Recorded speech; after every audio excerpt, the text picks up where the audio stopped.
ఈనాటి దుర్మార్గ రాజకీయాలకి బాధపడి తెలుగు భాషని, దేవాలయాలను, నదీ జలాలను అన్నిటినీ కూడా కలుషితం చేసేసి, క్షీణింపజేసి, కులాలని విభజించి, కులాలకి బిస్కెట్లు వేసి, వాళ్ళని పావులుగా చేసి ఆడుకుంటూ 2-3 కులాల వారు దశాబ్దాల తరబడి పరిపాలిస్తున్నారు.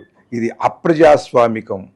కనుక దీంట్లో మొట్టమొదట ఈ సంస్కృతి, భాష ఈ రెండిటినీ కూడా క్షీణింపజేసిన తర్వాత ఆ జాతికి మనుగడ లేదు. ఆ జాతి అడవిలో ఉన్నా ఒకటే, ఎడారుల్లో ఉన్నా ఒకటే, ఏదో దీవిలో ఉన్నా కూడా ఒకటే. తనదైనటువంటి ఉనికి అంతా, తన చరిత్ర, తన గొప్పదనం అంతా కూడా ఆ భాషని ఆశ్రయించి ఉన్నటువంటి సంస్కృతిలో ఉంటుంది. ఇవాళ ఆ భాషని క్షీణింపజేస్తున్నారు. దీనికి బాధపడి ఒక కవిగా నేను ఒక పార్టీ పెట్టాను. ఆ పార్టీకి ఇంకా రిజిస్ట్రేషన్ రాలేదని ఈ ఎన్నికల సమయంలో స్వతంత్ర అభ్యర్థిగా పోటీ చేస్తున్నాను. నాతో పాటు శతావధాని శ్యామలానంద ప్రసాద్ గారు కూడా, పాలపర్తి శ్యామలానంద ప్రసాద్ గారు మంగళగిరిలో పోటీ చేస్తున్నారు. ఈ సందర్భంగా నేను విజయవాడ సెంట్రల్ నియోజకవర్గం నుండి వీణ గుర్తుపై నేను అభ్యర్థిగా నిలబడ్డాను. ఈ రోజున 40 లక్షల్లో మాత్రమే మీ ఎన్నికల ఖర్చు ఉండాలి అని ఎన్నికల కమిషన్ నిర్దేశిస్తున్నది. కానీ వీళ్ళు 1 కోటి, 1.5 కోటి, 2 కోట్లు, 3 కోట్లు ఖర్చు పెట్టి నామినేషన్ వేయటానికి ఊరేగింపులతో పెడుతున్నారు. నామినేషన్ వేయటానికే 2-3 కోట్లు ఖర్చు చేస్తున్నారు. ఎన్నికల కమిషన్ 40 లక్షల్లో మొత్తం ఖర్చంతా కూడా 40 లక్షల్లో ఉండాలంటున్నది. వీళ్ళు నిజంగా 40 లక్షల్లో కనుక ఖర్చు పెడితే తప్పకుండా స్వతంత్ర అభ్యర్థులు, నీతి నిజాయితీ ఉన్నవాళ్ళు, విద్యావంతులు, మేధావులు వాళ్ళు గెలుస్తారు. వీళ్ళు డబ్బుతో, దౌర్జన్యంతో, కుతంత్రాలతో, కుటిల వ్యూహాలతో ఓటర్లని మభ్యపెట్టి రకరకాల వ్యూహాలతో, తంత్రాలతో వీళ్ళు ఓట్లు వేయించుకుంటున్నారు. వీళ్ళకి నిజంగా దమ్ముంటే, మీకు దమ్ముందా రాజీనామా చేసి రండి ఎన్నికలకు వెడదామని అంటూ ఉంటారు కదా, అసెంబ్లీలో కూడా అంటూ ఉంటారు.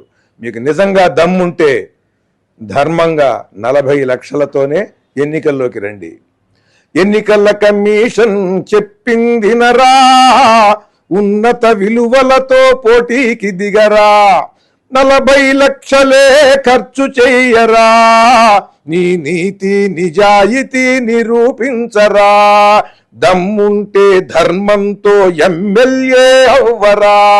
ఎన్నికల కమిషన్ చెప్పింది నరా, ఉన్నత విలువలతో పోటీకి దిగరా, సారాయి పొయ్యకురా, ఓటుకి సొమ్మియ్యకురా, దొంగోట్లు వేయించకురా, దౌర్జన్యం చేయకురా, ఆస్తులు దాచకురా, కేసులుంటే లేవనకురా, నేతవు అయ్యేందుకు నేరగాడివవ్వకురా, పాపిష్టి చరిత్రతో పదవి కోరుకోకురా, ప్రజాస్వామ్య వ్యవస్థకే పిశాచమై పట్టకురా.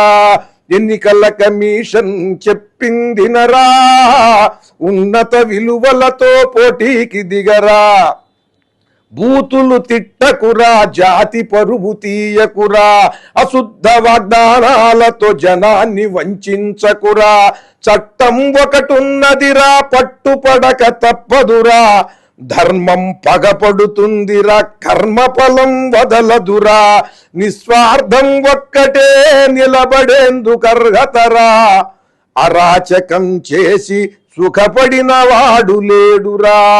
ఎన్నికల కమిషన్ చెప్పింది నరా, ఉన్నత విలువలతో పోటీకి దిగరా, 40 లక్షలే ఖర్చు చెయ్యరా, దమ్ముంటే ధర్మంతో ఎమ్మెల్యే అవ్వరా. ఎన్నికల కమిషన్ చెప్పింది నరా, ఉన్నత విలువలతో పోటీకి దిగరా. అలాగే